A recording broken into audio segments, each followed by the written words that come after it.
3 bikers tried to rob a stranger at a gas station, then learned the hard way he was a trained US Army fighter. Darnell Bishop had been driving for hours. The long stretches of highway felt endless, the kind that made your thoughts wander. He wasn't in a rush, just another quiet evening heading home to Baton Rouge. The gas station off the interstate wasn't anything special. A flickering sign, a few cars parked near the pumps, and the dull glow of fluorescent lights spilling out from the convenience store.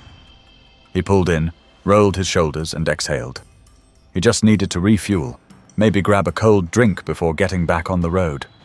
Simple. As he stepped out, the humid Louisiana air clung to his skin. He stretched his back, feeling the tightness in his muscles from the long drive. His jeans and hoodie made him blend in, just another guy on the road. But even before he reached for the pump, he felt something. That quiet kind of awareness honed from years of training. Someone was watching him. He didn't react. Instead, he scanned his surroundings, like he always did. The gas station had only a few customers, an older man filling up his truck, a woman sitting in her car scrolling on her phone. No immediate threats. But then he saw them. 3 bikers leaned up against their motorcycles near the edge of the lot. They weren't fueling up, just watching, whispering to each other, the kind of look that said they were sizing him up, figuring out if he was worth the trouble. Darnell had seen men like them before, not just on the streets, but in combat zones, in bars where drunk soldiers picked fights, in places where power was measured in intimidation. He wasn't worried, but he knew better than to ignore them. Still, he kept his pace steady, swiped his card, and grabbed the gas nozzle. No need to act first. No need to escalate. But then came the first move. Boots on pavement, slow, deliberate steps. A voice, gravelly, amused. "Hey man, nice ride." Darnell turned his head slightly, catching the reflection of the biker in the car window beside him. He was tall, broad, arms covered in faded tattoos. His beard was streaked with grey, but the way he carried himself said he was used to being the biggest threat in the room. Darnell stayed calm. Appreciate it. He didn't offer more. The biker took another step closer, his presence heavier now. "Where you headed?" Darnell finally turned, locking eyes with him. He could see the other 2 shifting in the background, lingering just far enough to let their leader handle the first move. "Just passing through," Darnell said, his tone even. The biker smirked. "That right?" A slow nod, as if he was deciding something. "Well, you must have taken a wrong turn, brother. This ain't exactly friendly territory." Darnell exhaled through his nose, controlled. He wasn't in the mood for games. "Didn't see a sign that said that." The biker let out a low chuckle, but there was no humor in it. "Funny. Look, I'll be straight with you. My boys and I, we've had a long night. Could use a little pick-me-up if you catch my drift." His eyes flicked toward Darnell's wallet, peeking from his hoodie pocket. "Maybe you could help us out." Darnell didn't blink, didn't flinch. He'd been here before. Not this exact place, but in situations just like it. 3 men, all trying to gauge his fear. They saw what they wanted to see. A lone guy at a gas station. Easy target. They didn't know what kind of man they were dealing with, but that was about to change. Darnell's grip on the gas nozzle didn't tighten. He didn't adjust his stance or take a deep breath. Those were the mistakes amateurs made, telegraphing their nerves, showing their hand before the game even started. Instead, he kept everything loose, relaxed, unbothered. But inside, he was already breaking the situation down. 3 men. The leader was the one in front of him. The talker. He had confidence, which meant he either fought a lot or rarely had to. The other 2?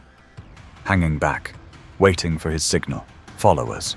One of them, the shorter guy with the leather vest, kept glancing around. That meant he was either nervous or watching for witnesses.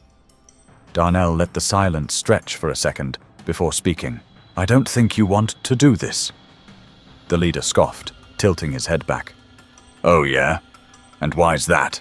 Darnell finally moved. Not much, just enough to shift his weight slightly, adjusting his position. Because I'm not the kind of man you want to start something with, the biker laughed, turning slightly to his crew like he had just heard a joke worth sharing. The other two chuckled along, but Darnell caught the moment, the quick glance between them, checking each other's reactions. The leader turned back, stepping in even closer. He was testing boundaries now, seeing if Darnell would shrink back, flinch, or do something to confirm he was an easy mark. "You talk real tough for a guy standing alone at a gas station," the biker said, his tone dropping just a little. "How about you hand over that wallet before I have to get unfriendly?" Darnell let his eyes flick downward, just for a second, noticing things. The way the biker's right hand curled into a fist, the slight movement of his jacket. Something weighted in his pocket. A knife, maybe. Darnell let out a slow breath, more for himself than them. Last chance to walk away. The biker's expression shifted, just a little. That moment where bravado meets uncertainty. It lasted only a second, and then, "Get his pockets!" The two men behind him surged forward. Darnell moved before they could even touch him. The first one, the shorter guy, barely had time to react before Darnell stepped to the side, grabbing his wrist and twisting it up and back. A sharp yelp of pain filled the air as his arm bent at an unnatural angle. Darnell didn't stop there. He kicked the man's knee from behind, sending him crashing to the ground, groaning. The second guy hesitated, but only for a second. Bad move. Darnell pivoted, using the moment of hesitation to strike. A quick elbow to the ribs, a follow-up blow to the throat. Not enough to kill, but enough to make sure he wouldn't be breathing right for a while. The man staggered back, gasping, hands clutching his throat. And then it was just the leader. The biker had taken a step back, hand dipping into his jacket now. A blade flashed in the fluorescent light. Darnell's heart rate didn't even spike. The biker lunged, but Darnell had already read the movement. He sidestepped, grabbing the man's wrist mid-swing, twisting it with practiced precision. The knife clattered to the pavement, and before the biker could react, Darnell struck. 1, 2, 3 precise blows. The biker's head snapped back, then forward as a fist drove into his gut. His knees wobbled, and then he hit the ground. The whole thing had taken less than 10 seconds. The gas station had gone quiet. The old man by the truck had stopped pumping gas, mouth slightly open. The woman in her car had locked eyes with Darnell through her windshield.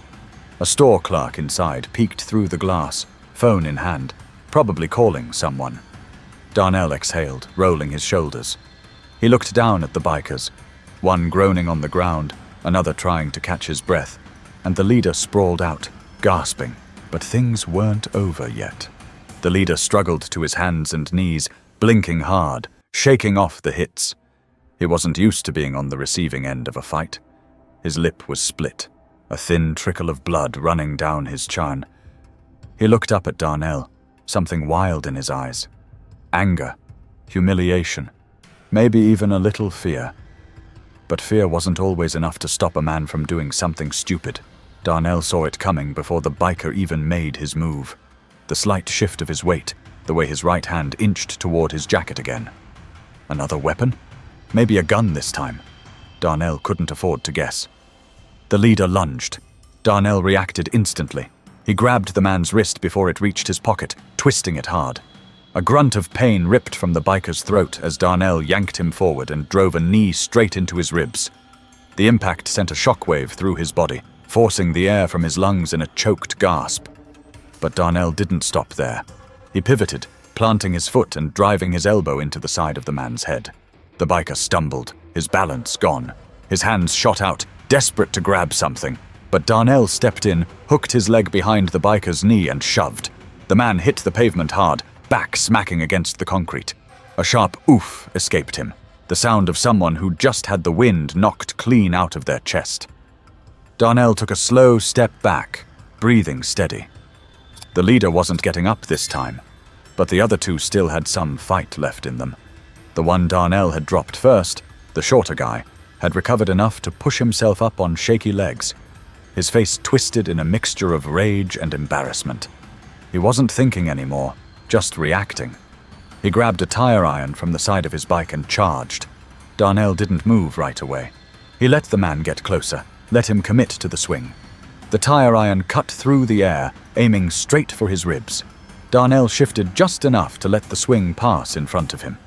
In the same motion, he grabbed the biker's wrist and yanked forward, using the man's own momentum against him. The biker barely had time to register what was happening before Darnell drove his forearm into his elbow, forcing it to bend in the wrong direction. A scream tore through the quiet of the gas station lot. The tire iron clattered to the ground. Darnell stepped forward and delivered a final shove, sending the man crashing onto the pavement beside his leader. 2 down. The last man, the one still struggling for air after the throat shot, was the only one left standing. He looked at his crew, laid out, broken, defeated. Then he looked at Darnell, and for the first time all night, he made the smartest decision. He raised his hands and took a step back. "Ain't worth it, man," he muttered, voice hoarse. "We're done." Darnell held his stare for a moment longer, making sure the man meant it. Then he nodded, just once. Behind him, a car door slammed. The woman in the parked sedan had jumped out, phone in hand, already dialing. "They started it," she called out. "I saw everything. You're good, man." Darnell didn't respond. He just turned his attention back to the 3 men on the ground. The leader groaned, rolling onto his side, spitting blood onto the pavement. "You!" he wheezed, coughing. "You have no idea!" Darnell crouched beside him, voice low, steady. "I told you to walk away." The biker's glare burned, but he didn't have anything left to say. Darnell stood, exhaling slowly. The streetlights buzzed overhead. The gas station clerk was still watching through the window, eyes wide, phone pressed to his ear. Sirens were faint but growing louder in the distance. And Darnell knew this wasn't over yet. Darnell didn't move as the sirens grew louder, their wailing cry cutting through the humid Louisiana night. The woman with the phone was still standing near her car, eyes bouncing between him and the bikers on the ground. "I told them not to do it," she muttered, shaking her head. "They thought you were just some regular guy." Darnell let the words sit in the air. A moment later, the first squad car rolled in, tires crunching over gravel. Then another. Red and blue lights washed over the gas station, flickering against the windows of the convenience store.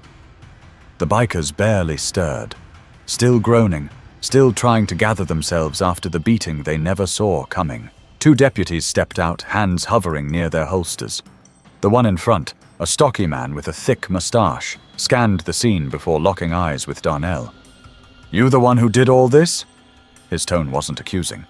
More like he was just trying to catch up with the situation. Darnell didn't answer right away. His mind was already running through the possibilities, how this could play out, how easily things could go sideways. The woman near the car stepped forward, shaking her phone. "I got it on video. They jumped him. He just defended himself." The second deputy, younger, thinner, shifted his gaze to the bikers. The leader, still coughing up blood, rolled onto his back and let out a bitter laugh. "That's bull," he spat. "He attacked us." Darnell tilted his head, studying the man. Even after all that, he still had the nerve to lie. The older deputy sighed, looking at the leader with the kind of exhaustion that said he had dealt with his kind before. "Yeah? You want to explain why 2 of you had weapons?" He nodded toward the knife still lying near the pumps and the tire iron a few feet away. The leader's jaw tightened, but he didn't say anything. The deputy turned back to Darnell. "Got ID?" Darnell pulled his wallet from his pocket, careful, slow. He knew how this worked. No sudden movements, no reason to make them nervous. The deputy took the card, glancing at it before his brow furrowed slightly. "Army?" "Retired," Darnell said. The deputy let out a slow breath, handing the ID back. "Explains a lot." He jerked his head toward the bikers. "You pressing charges?" Darnell hesitated. He looked down at the 3 men, at the bruises and cuts forming along their faces. He could push this if he wanted to. Could drag them through a legal mess, make sure they faced real consequences. But he knew how these things went. Even if they got arrested tonight, they'd be back out soon enough. Maybe a fine, maybe a slap on the wrist. And people like them didn't learn from jail time. They learned from experience. So instead, he shook his head. Nah, I just want to get home. The deputy studied him for a long second before nodding.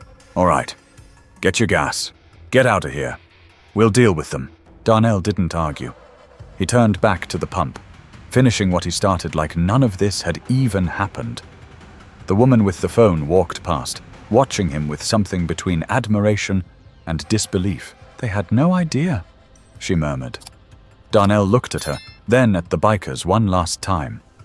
No, he said quietly. They didn't. As he screwed the cap back onto his tank and climbed into his car, the flashing lights of the police cruisers reflected in his rearview mirror. But this wasn't the last time the world would hear about what happened that night. Darnell didn't think about the fight much after that night. To him, it was just another moment where he did what had to be done. He didn't go looking for trouble, but trouble had a way of finding people who weren't expecting it. But the world had other plans. 2 days later, his phone buzzed more than usual. At first, he ignored it. Probably just work emails, messages from old friends. But when he finally glanced at his notifications, he saw something that made his stomach tighten. A video. The gas station security footage. And another clip, recorded from a phone. The woman who had been parked at the station had posted it online. And now it was everywhere. The caption? Bikers messed with the wrong guy. The first time he clicked play, he didn't react. He just watched. The footage wasn't crystal clear, but it was good enough. It showed the moment the bikers approached him, the moment their body language shifted from cocky to aggressive. And then it showed what happened next. Every calculated move, every strike, every takedown. The comments were on fire. Dude dropped them like it was nothing. Respect. You can tell he's military. That wasn't just fighting. That was training. Self-defense all the way. But you know people are gonna twist this. And they did. The debates started immediately. Some people praised him, called him a hero, a man who stood his ground against thugs who thought they could bully the wrong guy. Others, though, weren't so forgiving. Did he have to go that hard? 3 against 1, sure. But look how fast he took them down. That wasn't just survival. That was punishment. If the roles were reversed, would we be defending them? Darnell knew how fast the internet could turn something real into something twisted. He had seen it happen to others. People who weren't there suddenly had the loudest opinions. Then the media got hold of it. News segments ran the clip with dramatic music. Some outlets labeling him a mystery vigilante, others questioning if he used excessive force. They dug into his past. Former Army combat instructor, honorable discharge, no criminal record. And then, the inevitable happened. Somebody found his job. The calls started flooding in. Journalists wanting interviews. Employers suddenly uncomfortable with the attention. People either wanting to shake his hand or make an example out of him. That's when Darnell knew this wasn't going to just fade away, and he had a choice to make. Darnell sat in his car outside his house, staring at his phone. The news articles, the endless comments, the interview requests, it was all spiraling faster than he could control. He never asked for this. The fight at the gas station wasn't some heroic moment. It was survival, a situation forced on him, one he had no choice but to handle. Yet here he was, being dissected by people who weren't there, people who saw a few seconds of footage and thought they knew who he was. His boss had already called, told him to lay low until things died down. That was corporate speak for we don't want this attention on us. Darnell understood. It wasn't fair, but life rarely was. His mother's name popped up on his screen. He let it ring a few times before answering. Baby, she sighed. I saw the video. Darnell exhaled, leaning his head back against the seat. Figured you would. She was quiet for a moment. I know you didn't start that fight. I raised you better than that. I didn't, he said. I know. Another pause. But the world don't always care about the truth. That part he knew better than anyone. You all right? She asked. I'm fine. She didn't sound convinced. I just don't want this to turn into something ugly for you. Darnell rubbed a hand over his face. It already has. The internet had taken hold of the story, twisting it into whatever version people wanted to believe. To some, he was a hero. To others, a violent man looking for a fight. Neither version was true, but the truth rarely made headlines. Baby. His mother's voice softened. Sometimes people need to see the truth with their own eyes before they believe it. Darnell thought about that for a long moment. He had spent his life avoiding unnecessary attention, staying in his lane, but the world had thrown him into the spotlight, whether he liked it or not. Maybe, just this once, he should say something. The next day he sat down, turned on his phone's camera, and spoke. I've been quiet about this, but I think it's time I said something, he began. I'm not a hero. I'm not a criminal. I'm just a man who didn't want to be a victim. He told the truth. Plain and simple. No dramatics, no spin, just what happened, and why. The video spread just as fast as the fight footage, and slowly, the narrative started to shift. People listened. Some still criticized him, but others understood. In the end, Darnell didn't care about going viral. He cared about something much simpler, making sure people knew the difference between defending yourself and picking a fight. Because in a world quick to judge, sometimes the truth needed to be told straight from the source. If this story made you think, share it. And if you ever find yourself in a situation where you have to stand your ground, make sure you know what you're fighting for.